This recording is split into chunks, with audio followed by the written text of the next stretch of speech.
Ciao a tutti! Davanti a me ho un Galaxy A37 e voglio mostrarvi come cancellare le credenziali su questo dispositivo.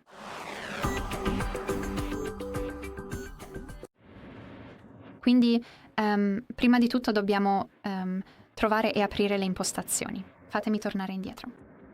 E qui scorriamo e troviamo sicurezza e privacy. Poi scorriamo un po' e troviamo altre impostazioni di sicurezza. Scorriamo di nuovo verso il basso fino alla sezione Archiviazione delle credenziali e tocchiamo su Cancella credenziali.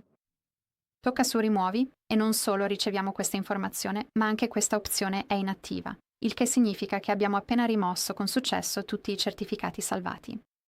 Ovviamente, se hai qualsiasi tipo di blocco schermo, il dispositivo ti chiederà di inserirlo per confermare l'intera procedura. Bene, questo è tutto. Grazie mille per aver guardato. Per favore, iscriviti al canale e lascia un like.